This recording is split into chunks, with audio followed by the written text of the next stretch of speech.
All right, ready? Okay, so I have the text on my computer here, and whoever's watching can follow along as well with the recording.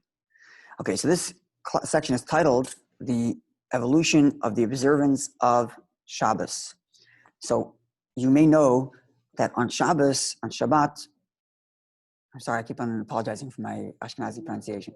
On Shabbat, there are different elements to it, right? Yeah? Okay. So first of all, we know, of course, Shabbos is a commandment from the Torah. It's Doraita, right? It's a biblical commandment. But then there are all kinds of gezerot, right? There are things that are a gezerah from the Chachamim, and then there are things that are minag. And there are all kinds of different parts and elements to Shabbos. Add-ons. And it gets confusing what belongs where. Like, everybody says muktzah. What's muktzah mean? So we're not going to learn all the halachot of Shabbos. That's way too much. But what we're going to do here is just to understand the structure of the halachas of Shabbos. Where does everything belong? So you're not going to learn the halachas, but when we learn halacha later, at some point, you'll know where it belongs based on what we're talking about here. Right? So what does the Torah say about Shabbos? And then what did the Nevi'im say about Shabbos? What did the Chachamim do about Shabbos? What did each of these elements say about Shabbos, giving us the various different parts to our Shabbos observance? Clear? That's what we're doing. So the first thing, of course, we're going to do is look in the Torah, the Chumash. So a number of places in the Chumash where it says to keep Shabbos, a number of places. We're going to look at two of them. And the reason why we're looking at two of them is because one is...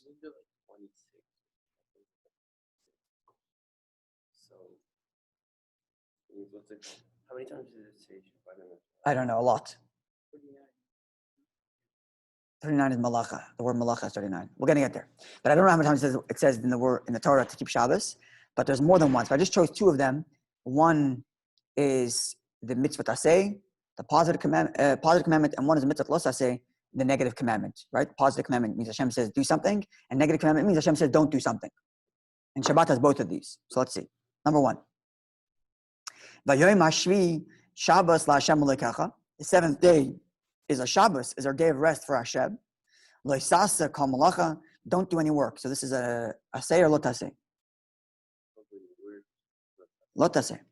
Don't do a work. Ata you, vincha, your sons, v'techa, your daughters, avdecha, your servants, amasecha, your maidservants, v'hemtecha, and your animals, v'gercha, asher b'sherecha, and the convert in your gates, in your communities. Because God created the world, heavens and the earth in 6 days. It's a yom and the ocean, it's kol hashabam and all that's in it. And God rested on the seventh day. Therefore, that's why God blessed the seventh day, the Shabbos. Okay, so that's the positive commandment. Keep Shabbos. Hashem created the world in 6 days, rested on the seventh. So you rest on the seventh. But over here it's a don't do. Don't do work. Then we have another pasuk, and this is the positive commandment. Sheshet yamim tasem malacha masecha. 6 days you do your work. Vayom hashvi tishbois. On the sixth day, rest. It doesn't say don't do work. It says rest.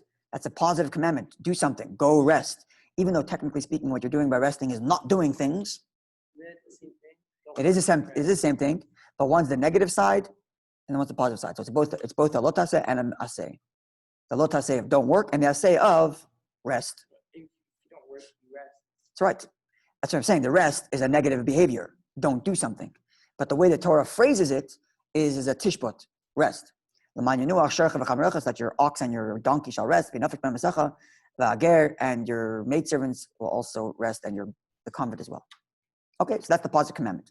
But the problem is that the Torah does not say, how do you define malacha? The Torah says, lo taseh malacha. What is malacha? Work. What do you do in the week? Work? Yeah, what do you usually do in the week? May I ask you a question? Is it permissible to pick up a big rock on Shabbat? Biblically speaking, not muktzah. Yes. You're allowed to. Turning on the light?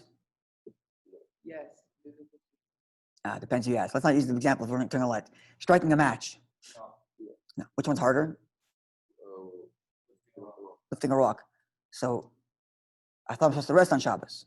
So chilling on my couch and flicking matches, that's called working on Shabbos. But going outside and lifting up a rock, at least biblically from Doraita, that's not called working on Shabbos. That's called resting. Strange, isn't it?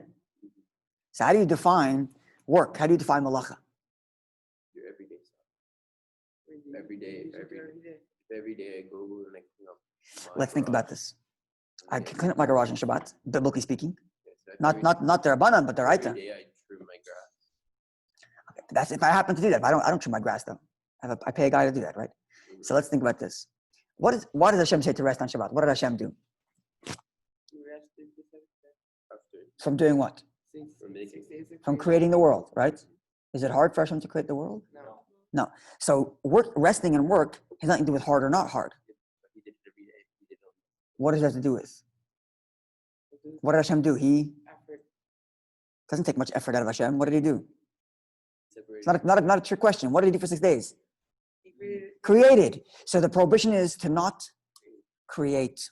So malacha is not work and it's not labor. It's creative work. All the 39 malachat, all the 39 things you're allowed to do on Shabbat are all related to creating. During Shabbat, are you, let's say, allowed to go to the gym? Let's say you're They're Rabbanan, no. We're going to get to that. if you have a gym in your house, let's say you're We're going to get to that. We're going to get to that. The answer is no. The Rabbanan, you cannot. From the Chachamim, not from the Raita. Can I ask why? We're going to get there. The answer is, the simple answer is because the Chachamim basically, well, let's get there. We'll leave it for now. But let's just get this understanding this clear. From the Torah, the biblical prohibitions of Shabbos are all about creative work. Creative work. That's the key here. Everything, all the things that you're not allowed to do on Shabbos. Planting, because it creates things.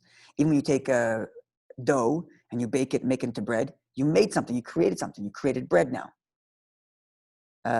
Mixing, let's say lush, right? You take a powder, flour, you put water, you knead it together. Now you have a new thing called dough. Now I want you to think for a second. There's one malacha that it's the hardest to say, that's creative. Which one? All of them is very easy, except for one. Every other one is hard. It's easy to say how it's creative. Like creating a light. You're creating a match. You're lighting a fire. You're creating something. What do you say? I didn't hear what? Okay, separates, that's a hard one also. But even then, you're creating something you want. Like you're creating the salad you wanted. It's not as good. So okay, let's say selecting the border. So originally it starts off with you take a sifter, right? You sift and flour comes out and the bad stuff stays on top. So now you've created your good bowl of flour that you're going to turn into the next creation, which is dough, into the next creation, which is your bread. Huh? That comes from there. That comes from selecting. Same thing, butter. That's a hard one, but there's one more that's almost impossible to see how it's creating. Okay, you know what? Maybe because you guys use the 8 of you don't think of it. Carrying. Carrying on Shabbos, what's the creative? It's hard, right? This is the hardest one to explain how it's creative. But the basic explanation is like this. In halacha, when I buy something, I have to do an act to acquire that item. Kinyan. A kinyan, right? And how do you make a kinyan? You make a kinyan by changing something in that thing. So if I take the cup and I bought it and I broke it in half, or I bent it, or I colored on it, I changed it, now that was an act of kinyan. I did something that proved my ownership. Another act of kinyan is if I bring it into my property. No, there's different ways, there's different types of kinyanim, right? There could be a kinyan, there's all different types of kinyanim. No, I was kind it by, I acquired it by bringing it into my property. And that's why it's created. When you bring something into your property or take it out of your property, you're changing the status of that thing. It was something that belonged in here, and now it's something taken outside over there. So even that has a little bit of creative element. Sorry? That's going to be item number 2 on our list is Eidov. We'll get to Eidov. Yeah. On a side note. Yeah. Let's say I buy an apple and I didn't bring it in my property. I didn't make any thing in my house. You carried it. Carrying it. Carried, yeah. That's why the carrying is a creative work on Shabbos, because like you're changing the status of the item. From Shlomo Melech, we're going to get there. No, from how could I forget? It's right here. The Eruv is, from Shlomo Melech.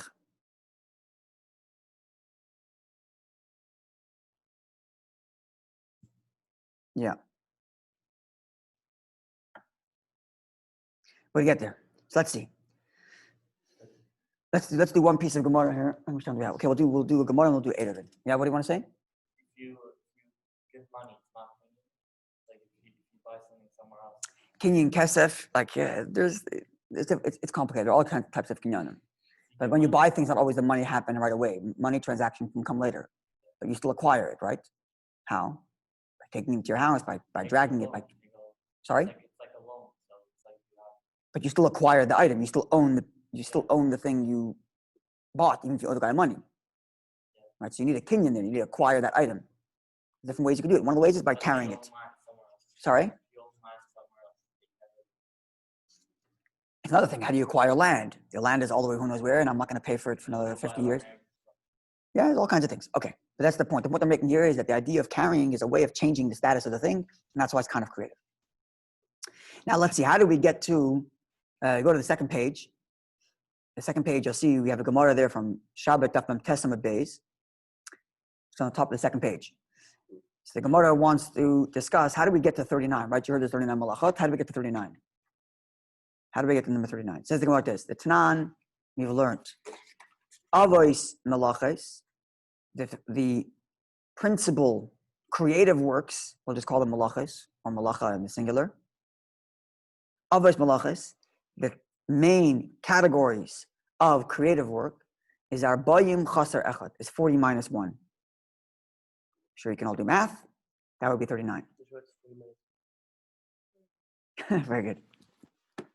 So keneged mi amar, corresponding to what do we say? There are 39s. Mi amar lahu, what does it say? So how did we get to number 39? Anybody know?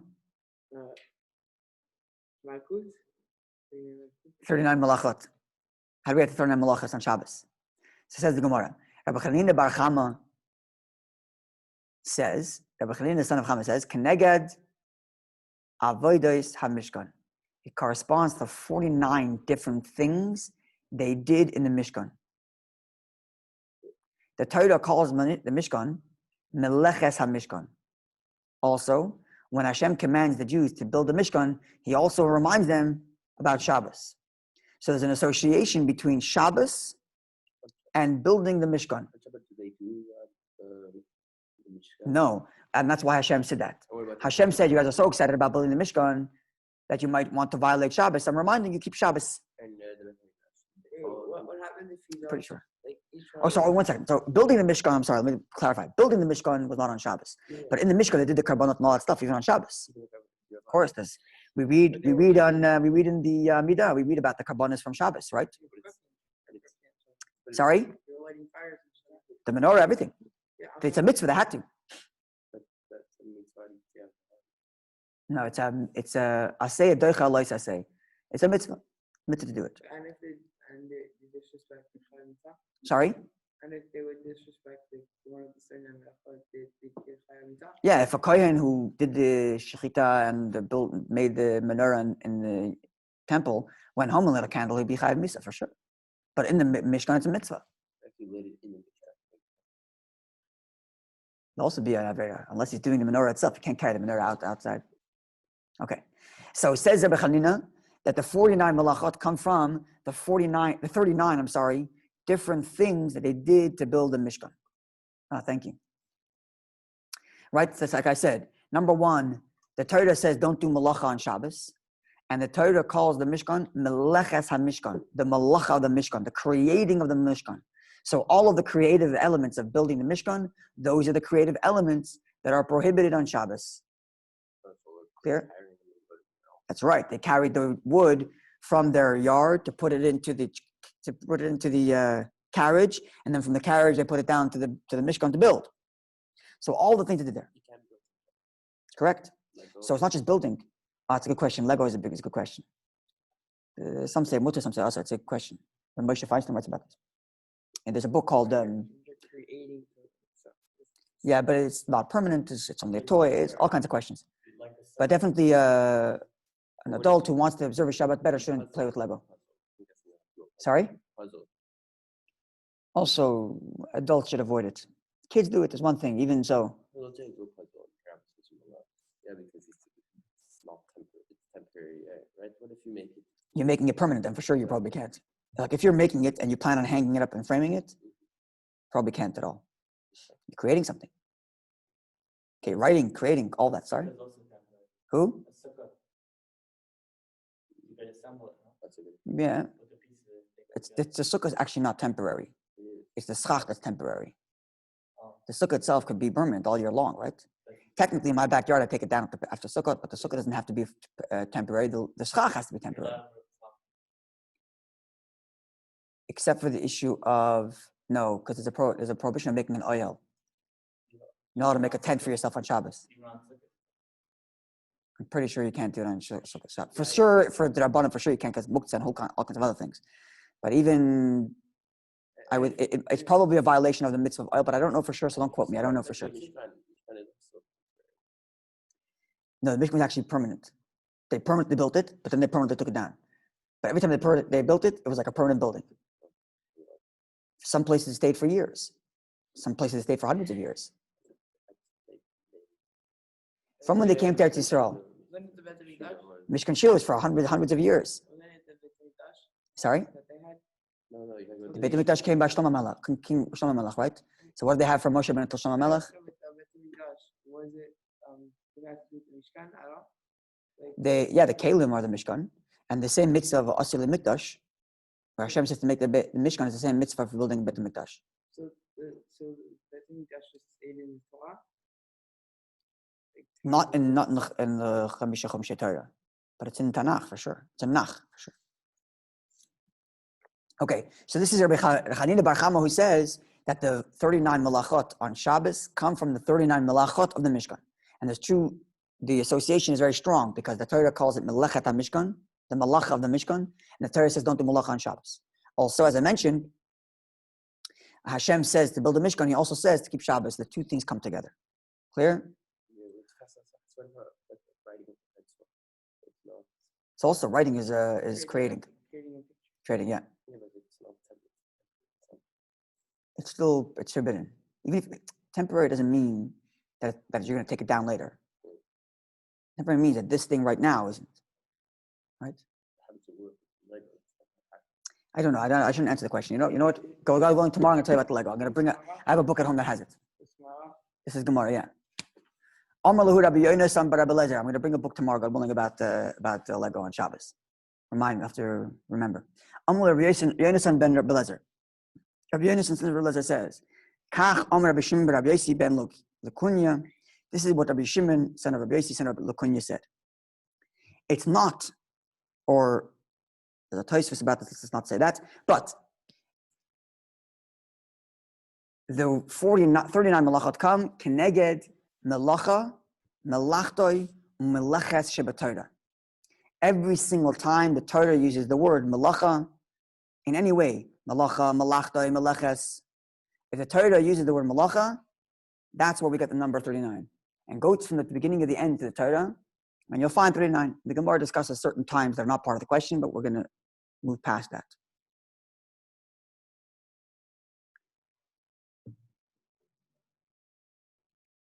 Okay, now let's see. Go to page number 3 at the bottom. This is the Gemara on Shabbos. And the Gemara asks, right, the Gemara first over there lists, the Gemara we read before just tells us that there are 39 and tells us how we got to the number 39. Either we get to 39 because we're comparing it to the Malacha of the Mishkan, or we get to 39 because there are 39 times the Torah says the word Malacha in the entire Torah. Two options. We skipped it, but there's a Tosfot which discusses what exactly the argument is and whether or not the people who are of the opinion that say the 39 comes from the 39 times it says the word Malacha, whether or not they also agree with the fact that we're learning from the Mishkan. But that's another discussion. But it would seem like this. We get the number 39 in the fact that the Torah says 39 times malacha. But how do we know which 39? For that, go to the Mishkan. And the Mishkan will tell you which 39. That's kind of what it seems like. Even though it's not 100% clear from Tosfos because he goes back and forth. And there's a Mashal, but that's a simple way of thinking about it. Now the Gemara asks, this is later in the Gemara. This Gemara we're about to read on the bottom of page 3 comes from Daf Ayin Gimel Amud Beis, where there the Gemara has the Mishnah which lists all 39 malachot. And then it asks, Minyana Lamali. Why do we need a number? Why have 339 different malachot? Just say all malacha is forbidden. Why 39? Understand the question? Especially since some of them are quite similar. The most famous of them is Boider, Meraked, and Zayreya, right? Meraked and Boider are for sure very close. Meraked means to sift, and Boider means to select. It's the same thing. And then there's even Zayreya, which is you throw up when they would separate. Sorry, winnowing. That's the word. When you separate kernels from the chaff. You know what chaff is? Like you throw it up in the air, and the wind blows out the chaff, and the kernels fall down, separating. So as malachot, they're very similar. So why do we have 39? Just say all malachot is forbidden. Why do you have to have 39? Why divide into 39 at all? And then you have avot and toldot. You know about this? You know what avos and toldot are, right? So each of these 39 are a category. And the category has under it a bunch of different other things. So for example, you have planting on Shabbos. But planting also includes grafting. You know what grafting is? You take one tree or a branch that's still alive, but it's not connected to the ground, and you attach it to a tree that's attached to the ground, and they attach to each other and start to grow. There's all kinds of other things, like for example, another thing is like a vineyard. A vineyard grows up and up and up, and you want to keep on growing to be healthy. So you take the vineyard and you stick it back into the earth, and it keeps on growing back up. That's lahavrich. Right? Those are all different parts of one category called no planting on Shabbos. And the same thing is true with every single one of the 39 malachot. They're called av malacha, the father, the category, and then you have tuldot, you have secondaries. Those secondaries are also forbidden from the Torah. But they're in different categories. And the Gemara goes through which category has which malacha. Now the Gemara is asking, why have categories at all? Just say it's forbidden to do all work, and here's the list. Why do you have to have 39 categories? And then break up the categories into subcategories? It's complicated. Understand the question? Yeah? Clear? That's the Gemara asks. Minyana lamali. What do I need the number for? Amar Rabbi says, She'im asan kulam b'helam echad. If you did two different categories in one go, chayiv akol achas va'achas, you are liable for each one. Okay, so let's understand this. If a person violates Shabbos on purpose, and he was warned by witnesses, right? Yeah. So what's his punishment? Chayiv mita. He's got capital punishment. What if he did it by accident? Accident. By a shogeg, mistake. What is he chayiv? Chayiv to bring a carbon chatas to the temple. Now, what happens if I did two different malachat in one shot? What does that mean? Different accident? Two different, there's 39 malachat. And I did two of them. Let's say I forgot it was Shabbos. So it's a shogeg, I forgot it was Shabbos. I forgot it was Shabbos. I woke up in the morning, I thought it was Sunday. And then in one shot, I did two different things. I did two different malachat at once. One korban for the two. Why do you bring one korban for the two? It's like one bracha for the two apples. So the Gemara says it depends if it's in the same category or not. If it's in the same category, one chatat. If it's, sorry? Right, so if I did, like brachas, yes, if it's in the same category, you can make one bracha for two foods. If it's not in the same category, you need two brachas. So here's the same thing. If you did two malachas at one shot, but they're in two different categories, then it's two different averot or two different chatas. If they're in one category, so let's say I did two types of planting. It's two averas, but it's in one category. So only one chatas. But if I did two malachot, one from planting and one from baking, then I have to bring two chatas. So the whole idea of having 39 malachas is all a question of, it's not to think that the 39 things that are asr and everything else is permissible. Missing the point. Any creative work is asr, is forbidden. The reason why we have categories is only to separate when and how many times you have to bring a chatas. If it's in one category, it's one chatas, even if you did 10 different things. I did 10 different types of baking. It's on one category, so I have one chatas. But if I kneaded the dough and baked, so kneading the dough is one, baking is another, I have two. If I did How many categories are 39, and that's what the 39 malachat are. there? No, I thought there was like 7 categories. And So 39. 39 malachot are the 39 categories. And then there's each category has a bunch of different types. Clear? And that's why we have 39. Now I want to show you a fascinating Gemara in Yerushalmi. The next page on top, page 4.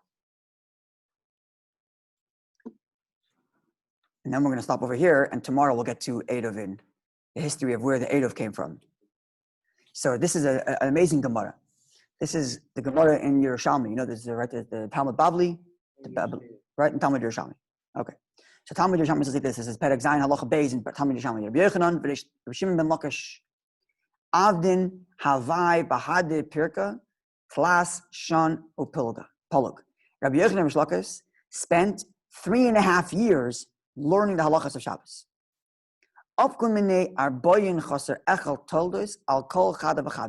They came up with 39 different things you cannot do for each of the 39 categories.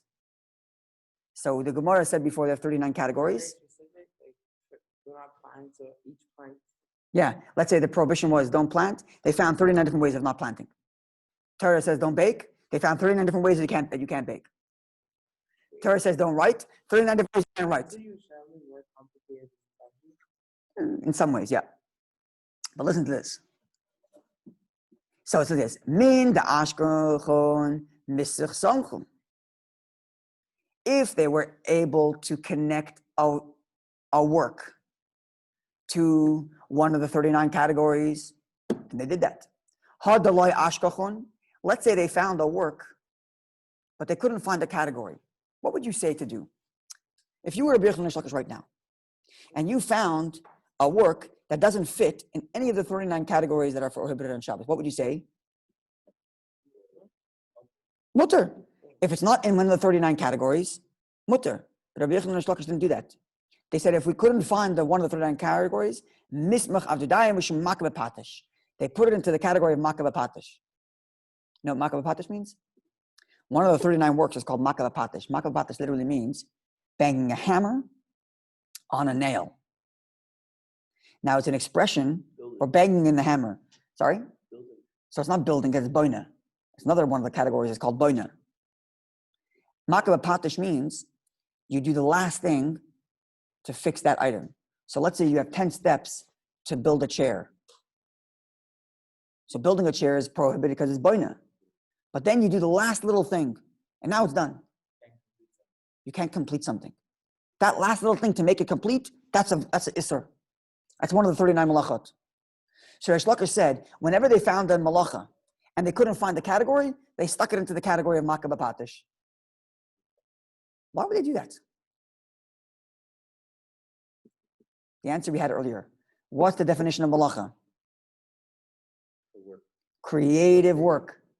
Which means any creative work has to be usher. Why do we have 39 categories?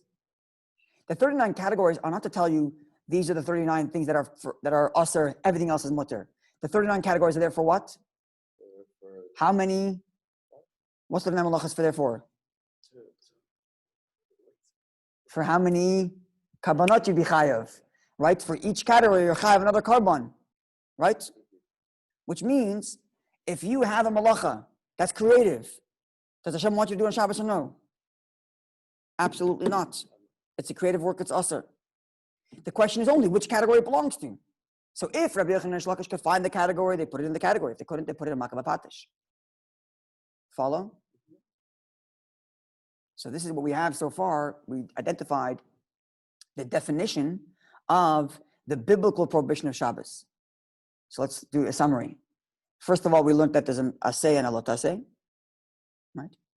We understood that the definition is malacha, right? The Torah doesn't say don't do avodah. It says don't do malacha. Malacha means what? Malacha means Work. What kind of work? Creative work. Creative work. And if we know that any kind of creative work is asr, but we've divided it into 39 categories for the karbanos to know how many different violations you did. But any creative work is asr. And this explains why people always ask me all the time, Rabbi, it's so much easier to drive to Shul on Shabbos. It takes so much more work to walk.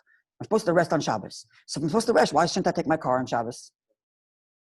Answer, because walking is not creative work, and turning on your ignition and turning on the electricity, making all the lights go on and making the gas go, that's creative work, and therefore it's asr.